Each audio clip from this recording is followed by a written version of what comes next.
Si on te donnait 1 million, à répartir entre 5 personnes, toi compris, que ferais-tu? Est-ce que tu choisirais de partager équitablement 200 000 chacun, ou de tout garder pour toi? Quand j'étais petit, j'avais fait un problème de logique.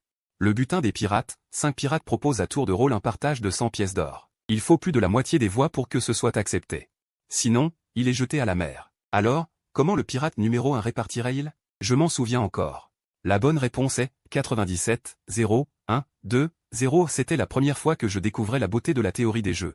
Cela a aussi profondément choqué mon jeune esprit, jusqu'au jour où un démon m'a jeté dans ce jeu. À partir de cet instant, la seule chose que j'avais à faire était de trouver un moyen de survivre. À mon réveil, j'étais encore sonné, je me suis retrouvé piégé dans un endroit étrange. Assis sur une chaise, avec 4 inconnus à côté. Soudain, une voix a retenti de nulle part. Bienvenue au jeu du démon. Venez vite tirer au sort pour déterminer l'ordre de passage. Un homme d'âge moyen à côté de moi s'est levé. Qui es-tu? Est-ce que c'est toi qui nous as kidnappés? À peine avait-il fini sa phrase qu'il a poussé un cri de douleur, son corps s'est mis à convulser comme s'il était électrocuté. Il a mis du temps à se remettre, regardant autour de lui en tremblant, terrifié. La voix a résonné à nouveau, je suis le démon. Obéissez et faites ce qu'on vous dit, et vous vivrez. Si vous osez me défier, je vous punirai. Nous nous sommes tous regardés, et nous pouvions voir la peur dans les yeux de chacun. J'ai pris mon courage à 2 mains et j'ai demandé, alors, que devons-nous faire exactement? Je viens de le dire, avancez tous et tirez les bâtonnets sur la table. Tirez au sort pour l'ordre. Petit conseil amical, cet ordre est extrêmement important. Il s'agit de votre vie. Je réfléchissais, on dit seulement que c'est important. Mais on ne dit pas si c'est mieux d'être devant ou derrière. C'est purement une question de chance. Je voyais les autres hésiter. Je me suis dit, de toute façon, on ne sait pas si c'est bon ou mauvais, autant en finir vite. Je me suis précipité et j'ai tiré un bâtonnet. Tout le monde me regardait. J'ai montré mon bâtonnet, il portait le numéro 3. Un numéro du milieu, ni bon ni mauvais. Je ne savais pas à quoi jouer, mais cette position devait avoir des risques et des gains moyens. Ça ira. Je vais m'encourager un peu tout à l'heure. Voyant que j'avais donné l'exemple. L'étudiant à côté de moi, au regard innocent, ne voulant pas être en reste, s'est dépêché de tirer un bâtonnet. Le résultat l'a fait blêmir, il avait le numéro 1. Il était sur le point de pleurer et m'a demandé. « Grand frère, est-ce que je passe en premier? Y a-t-il un danger mortel ?» J'ai soupiré et les rassuré, « N'aie pas peur. Être devant n'est pas forcément une mauvaise chose. Peut-être que tu pourras obtenir des indices avant les autres. » Le voyant encore inquiet, j'ai ajouté. « Puisque c'est un jeu, c'est forcément relativement équitable. Observe bien et essaie de te mettre en position de ne pas perdre. » Le numéro 1 a hoché la tête avec énergie, « Merci, grand frère. Rien que d'entendre ça. Je me sens beaucoup plus rassuré. Tu es vraiment quelqu'un de bien. On se soutiendra tout à l'heure. » J'ai hoché la tête, mais j'avais le cœur lourd et j'ai soupiré en moi-même. Puisque ça s'appelle le jeu du démon. Comment pourrait-il être facile à passer? Ce genre de choses manipule les cœurs. On verra bien les intrigues et les rivalités. Cet étudiant numéro 1 n'avait visiblement jamais été confronté à la dureté de la société. Ses yeux reflétaient encore une pure naïveté. Je ne savais même pas s'il survivrait. Hélas, moi-même, je n'étais pas mieux qu'une statue d'argile traversant un fleuve. Comment aurais-je le temps de m'inquiéter pour les autres? À cette pensée, mon visage a blêmi.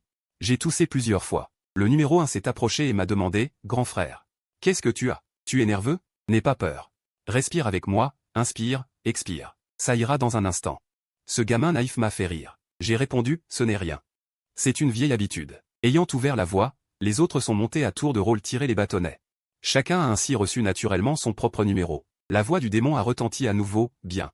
Vous avez tous des numéros. Maintenant, écoutez les règles. » Soudain, un éclat de lumière vive a traversé la pièce. Sur la table est apparue une pile de pièces d'or brillantes. Les règles sont simples, une pièce d'or vaut 10 000. Vous proposerez à tour de rôle un plan de répartition. Si plus de la moitié des personnes approuvent, le jeu se termine. Les pièces que vous obtenez pourront être converties en argent réel dans le monde réel. À peine ces mots prononcés, la respiration de tout le monde s'est accélérée. C'était 1 million complet. Même en partage équitable, on ferait un petit pactole. Le démon a continué, mais si le plan n'obtient pas la majorité, alors la répartition échoue. La personne qui a proposé le plan. Exécution immédiate. Ces mots glacèrent tout le monde d'un coup. Personne n'osa douter de cette parole. Échouer, c'était mourir. Pendant un instant, le cœur de chacun se serra comme sous le poids d'une montagne. On vous donne une demi-heure pour discuter. Passez ce délai. Le premier tour de distribution commence. Vu comme ça, ceux qui ont tiré un petit numéro ont vraiment une poisse terrible. À cette pensée, je m'apprêtais à consoler le numéro 1, mais le gamin me regardait tout excité.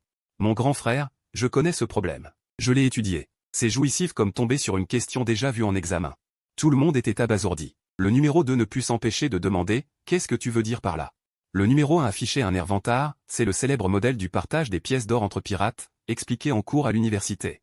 Il existe une solution optimale. Suivez-moi, faites ce que je dis, et ça ira. Le numéro 4 était un homme d'âge mûr, l'air épuisé.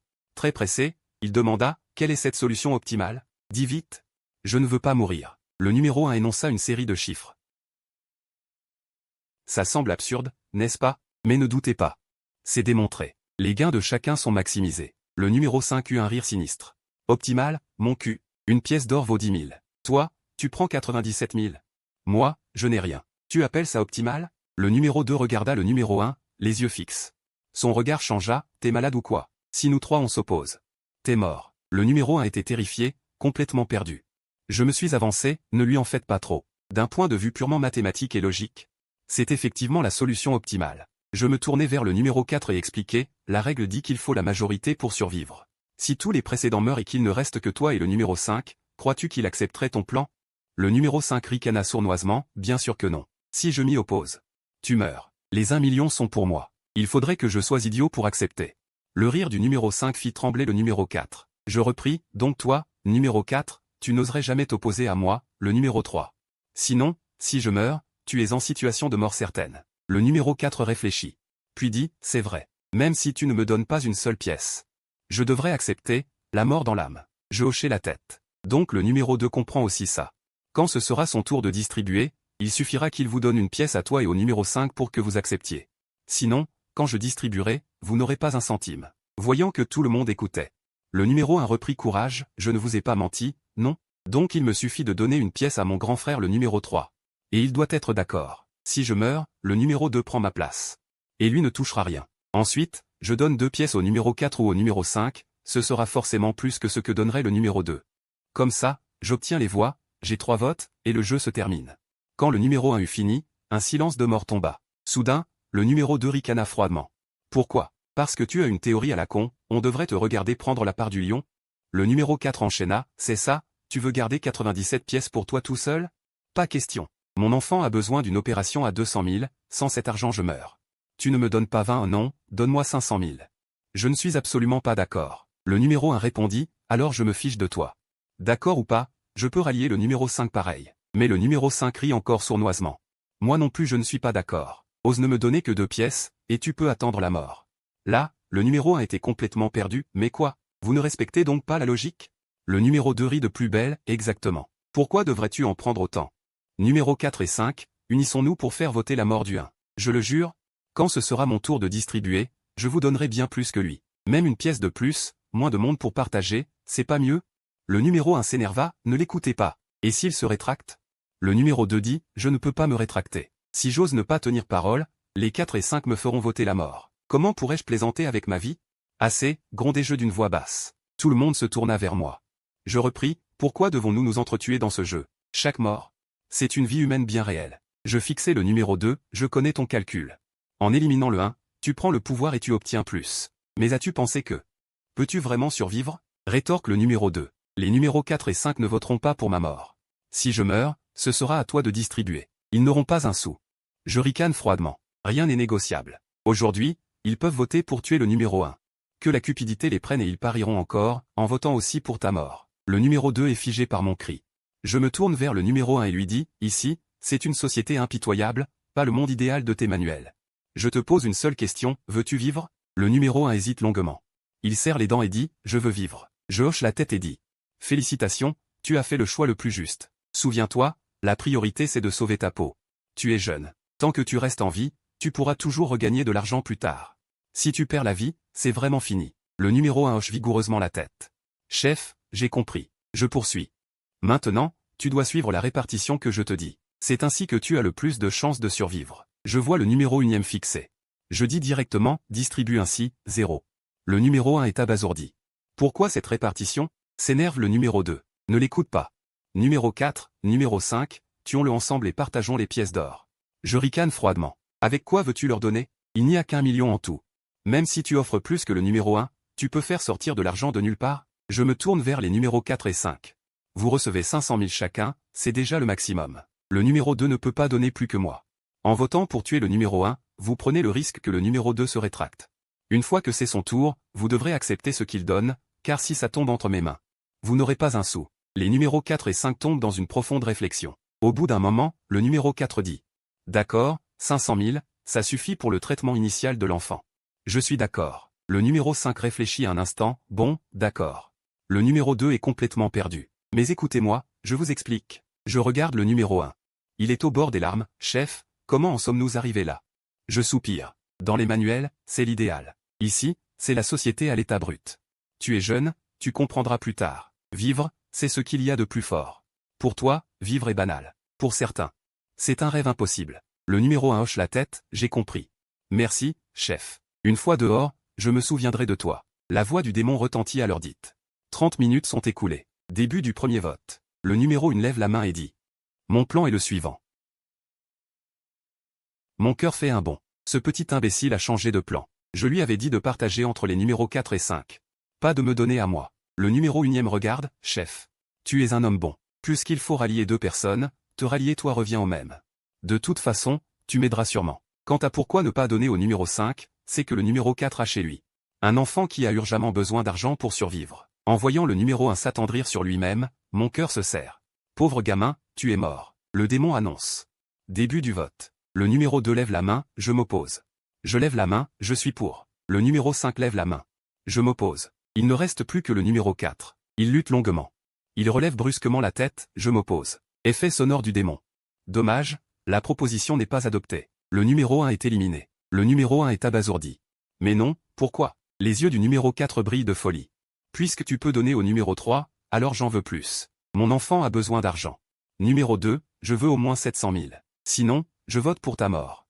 Le numéro 1 pleure, mais son corps commence à se désintégrer lentement. Il me regarde une dernière fois. Chef, pourquoi a-t-il voulu me tuer? Je l'aidais pourtant. C'est donc ça, la nature humaine? La voix du démon retentit à nouveau, très bien. Premier tour terminé. Deuxième tour dans une demi-heure, veuillez discuter.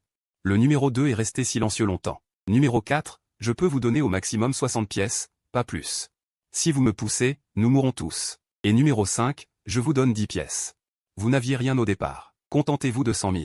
Le numéro 5 ricane sournoisement. Pourquoi? Je pouvais avoir 500 000 à la base. Le numéro 2 explose soudain de rage. C'était ce gamin idiot qui vous offrait 500 000 tout à l'heure. Vous l'avez tué. Maintenant, c'est moi qui décide. Si vous n'obéissez pas, personne n'aura rien, dit le numéro 5 d'un ton sinistre. Je veux 20 pièces, sinon ce sera la guerre. Le numéro 2e regarde.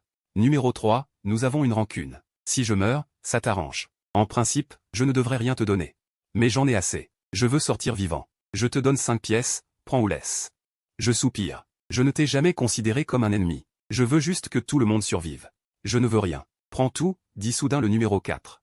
Alors donne-moi, je veux 65 pièces. Le numéro 2 soupire, impuissant.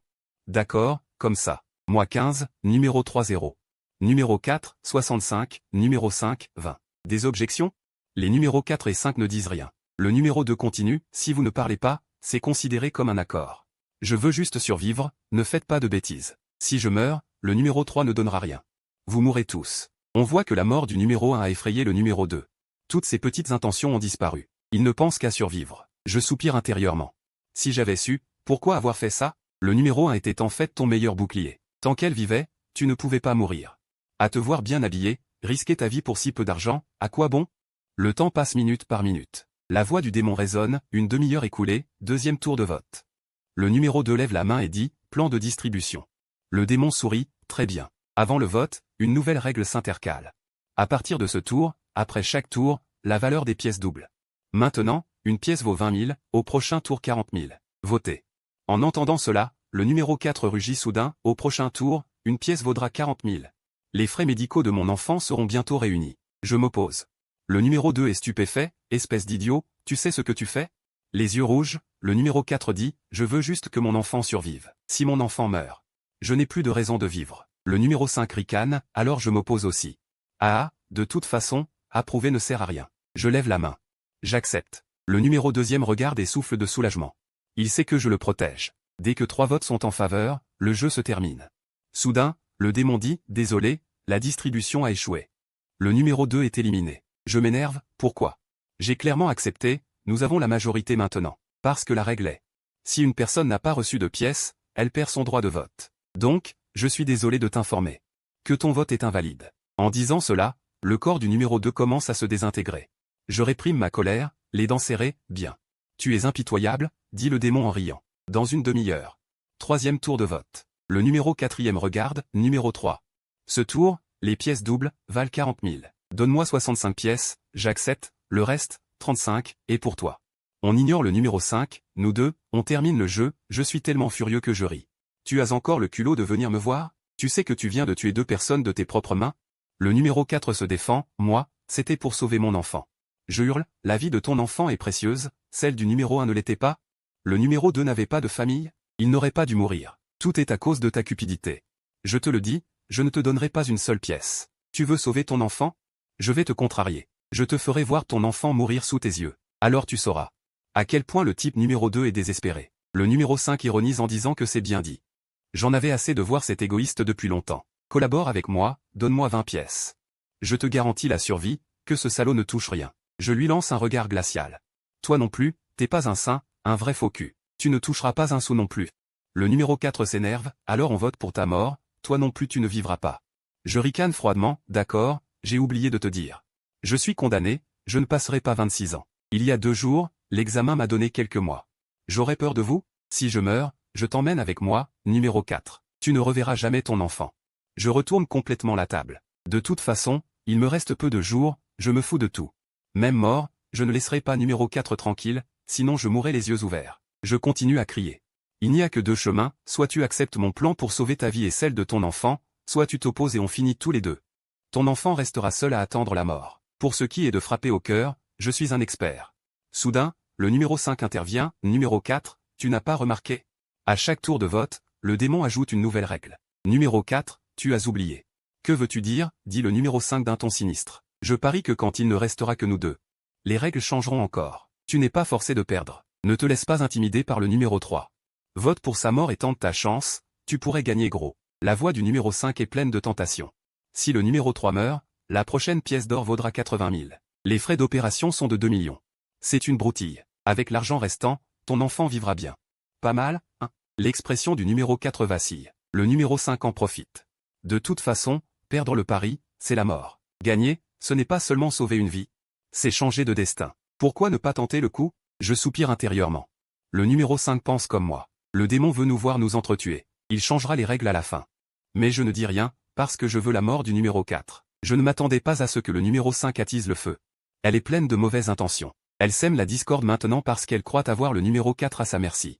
Même en duel final, le numéro 4 ne pourra pas la battre. À ce moment-là, une pièce d'or vaudra 160 000. Elle fera un bénéfice énorme. La pire de toute la salle?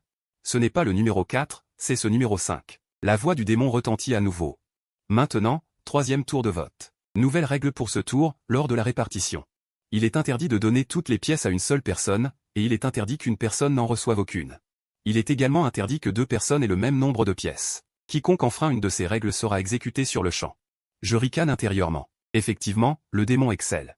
À pousser les gens dans une impasse. Au 3e tour, j'avais le plus grand avantage. Je pouvais ne donner aucune pièce au numéro 4 ni au numéro 5, et ainsi survivre à 100%. Mais avec cette fichue règle, la situation s'inverse instantanément. Je dois distribuer des pièces à tout le monde. Dès que je distribue, l'inégalité crée des mécontentements, et les votes contre s'accumulent. En plus, tout le monde devine qu'au 4e tour, les règles changeront encore. Donc, de certains de survivre. Je deviens quasiment condamné. Je soupire, fixe le numéro 4 et dis. C'est le démon qui t'a sauvé cette fois. Pour ce tour, chaque pièce vaut 80 000. L'opération de ton enfant ne coûte que 2 millions. Je t'en donne 25. Souviens-toi. C'est à cause de ton enfant que je fais ça. Quant au numéro 5, je t'en donne 5. À prendre ou à laisser. Le démon annonce, la distribution est terminée. Début du vote. Le numéro 4 lève la main sans réfléchir, je suis contre. Je le regarde intensément. Cette fois, il s'est encore laissé berner par le numéro 5. Je me demande ce qu'il ressentira quand il sera ruiné et joué par le numéro 5. Dommage que je ne puisse pas voir ça. Le numéro 5 lève la main à son tour, je suis contre aussi. Le démon me demande, numéro 3, quel est ton choix? Je soupire, impuissant. Il y a déjà 2 voix contre. Est-ce que mon vote compte encore? Le démon dit, bien sûr que oui, c'est très important. Je hoche la tête. Alors je suis évidemment pour. Le démon sourit, très bien. Selon les règles, le numéro 3 sera exécuté, mais... Étant donné que quelqu'un a voté la même chose pendant 3 tours consécutifs, l'accomplissement caché, gentil, est déclenché. Le joueur qui obtient le titre de « gentil » peut échapper à la mort une fois et se déplace automatiquement en dernière position. Maintenant, l'ordre devient numéro 4, numéro 5. Numéro 3. Tout le monde est stupéfait, mais ce n'est pas fini. Le démon continue, étant donné que quelqu'un a voté contre pendant 3 tours consécutifs, le titre de grand méchant est déclenché. À partir de maintenant, la valeur des pièces est multipliée par 10. Au prochain vote. Chaque pièce vaut 800 000 et offre en plus un an de vie. Numéro 3, tu disais que ta vie était courte et que tu n'avais aucun désir?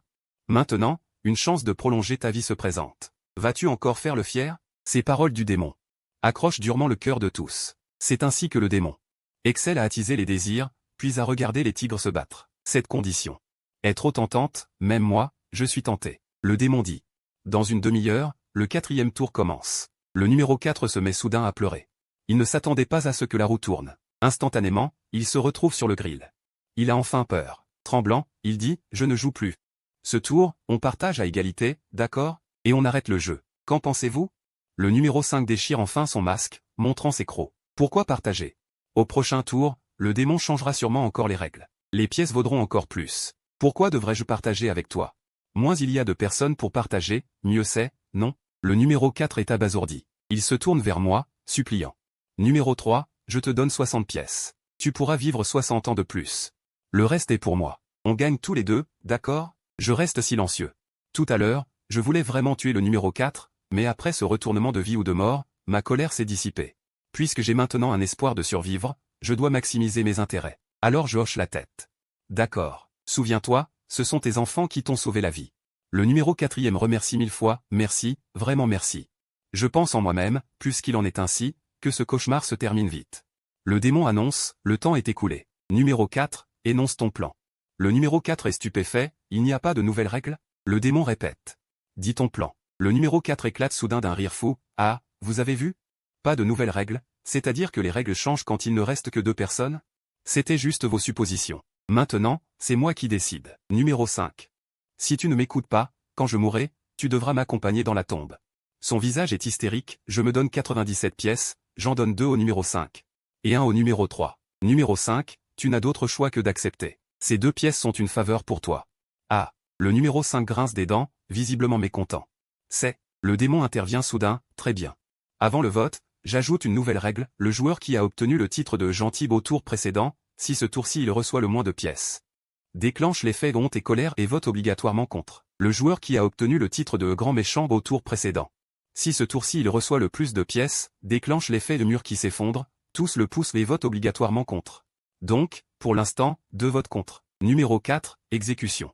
Le rire hystérique du numéro 4 se fige instantanément sur son visage. Puis s'efface. J'ai compris, le démon en a assez du numéro 4. Il l'a tué sous n'importe quel prétexte, parce qu'il est trop stupide et ne fournit pas au démon le divertissement qu'il souhaite. Ensuite, l'affrontement entre le numéro 5 et moi sera le clou du spectacle. Le démon sait bien que parmi les 5 présents, le numéro 5 et moi avons les esprits les plus vifs. Je lève les yeux au ciel. Allez, dis directement les règles du prochain tour. Face au démon, la résistance est inutile. Seul le fait de bien jouer cette pièce avec lui me donnera une chance de m'en sortir. La voix du démon se fait entendre, la valeur des pièces de ce tour est multipliée par 4. Chaque pièce vaut 3,2 millions et offre 4 ans de vie. Je sais ce qui vous fait peur. J'avais peur de faire chou blanc, alors j'ai promis que ceux qui survivraient pourraient emporter tout l'or. Et un seul peut sortir vivant, alors, amusez-vous à vous entretuer. Je dis froidement, assez de blabla. Le démon énonce les règles. Les règles sont simples, chacun reçoit 50 pièces d'or, les 2 jouent à l'aveugle. Celui qui mise le plus gagne le tour, les pièces utilisées ne peuvent pas être réutilisées. 2 manches gagnantes, le vainqueur rafle tout. À peine a-t-il fini de parler. Les 100 pièces d'or sur la table se séparent automatiquement, volent derrière nous deux, affichant chacune le chiffre 50. Je hoche la tête, regarde le numéro 5 en face de moi, et dis, commençons. Le numéro 5 hoche aussi la tête. Le démon annonce, premier tour. Montrez vos cartes. Le numéro 5 ouvre la main, sa paume affiche le chiffre 10. Derrière lui, le 50 devient 40. J'ouvre aussi la main, ma paume affiche le chiffre 1. Derrière moi, ça devient 49. Le démon rit, le numéro 5 gagne. Prochain tour commence. Gagner si facilement? Le numéro 5 est surpris un instant. Puis il comprend immédiatement ma stratégie. Au premier tour, je n'ai misé qu'une seule pièce. Cela signifie que mes jetons restants sont absolument plus nombreux que les siens. Théoriquement, je suis sûr de gagner le deuxième tour, même s'il mise tout ce qui lui reste, soit 40 pièces. Je n'ai besoin que d'en miser 41 pour gagner à coup sûr. Mais ce n'est pas fini. Il y a un jeu psychologique là-dedans. Si je mise vraiment 41 pièces et que le numéro 5 n'en mise que 20, alors il ne me restera que 8 pièces, et lui en aura encore 20. Je perdrai forcément le troisième tour. 2 manches gagnantes, gagner un seul tour ne sert à rien. Je dois donc, tout en garantissant la victoire, miser le moins possible. C'est une guerre psychologique. Je dois jouer sur le mental du numéro 5. Si je mise moins, ne serait-ce qu'une pièce de moins. Je suis directement éliminé. Le numéro 5e fixe, je ne pensais pas que tu jouerais comme ça. Très bien, c'est ce que je voulais. Après ta mort.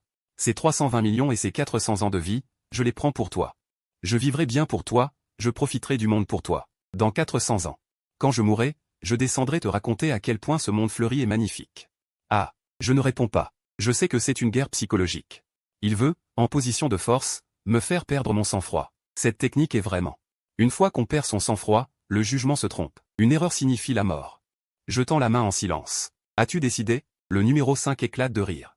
Bien sûr. Es-tu prêt à affronter ton destin? Je parle lentement. Quand j'étais petit, j'ai vu le partage de l'or des pirates. Ma première réaction a été n'importe quoi. Qui accepterait qu'un autre accapare autant? Même chez les pirates. Jusqu'à aujourd'hui, j'ai compris. Les pirates sont stupides. Stupides parce que chacun semble jouer, mais en fait, seul le premier mène la partie. Les autres peuvent tout à fait revendiquer leurs intérêts. Pourquoi le numéro 1 est mort? Parce qu'il ne comprenait pas la nature humaine. S'il avait mis de côté son petit excès de bonté, il aurait survécu au premier tour. C'est pareil maintenant. Pour te battre, je dois percer à jour ta nature humaine. Le numéro 5 demande avec empressement, alors, l'as-tu percé à jour? Je réponds avec fermeté. Percé à jour. Alors, prépare-toi à mourir. Sur ces mots, j'ouvre la main. Dans ma paume est clairement écrit. Le sourire du numéro 5 se fige instantanément. Il me fixe, es-tu fou? N'as-tu pas peur que je ne mise que 20 pièces? N'as-tu pas peur de ne plus avoir de jetons pour le 3e tour? Je ris. Depuis le premier tour, je t'observe. Tu es extrêmement arrogant. Tu aimes brouiller les pistes pour en tirer profit. Tu as une confiance aveuglant ton jugement. Tu es un joueur invétéré. Assez téméraire pour parier sur des probabilités dans un jeu de vie ou de mort. J'en ai donc déduit qu'après avoir gagné le premier tour, tu voudrais sûrement enchaîner sur ta lancée, et essayer de m'achever directement au 2e tour. Tu paries que je n'oserais pas miser les 41 pièces. Donc, à ce tour, tu as absolument 40 pièces en main. Toutes. Je me lève, le domine de toute ma hauteur. Maintenant. Montre tes cartes. La main du numéro 5 se desserre mollement. Le chiffre dans sa paume est effectivement 40. Derrière le numéro 5, le chiffre tombe à 0. Pas besoin de 3e tour. J'ai gagné. La silhouette du démon apparaît enfin dans les airs. Le jeu est terminé. Le numéro 5 est éliminé, le numéro 3 rafle tout, retour imminent. J'ignore le numéro 5 réduit en cendres, je fixe le démon, je veux voir. À quoi ressemble cette bête qui se joue de l'humanité? L'instant d'après. Je reste figé, ce démon me ressemble trait pour trait. Le démon sourit, félicitations, tu as gagné. Bienvenue parmi nous. Je baisse la tête, regarde la table lisse, elle reflète mon visage. Mon front.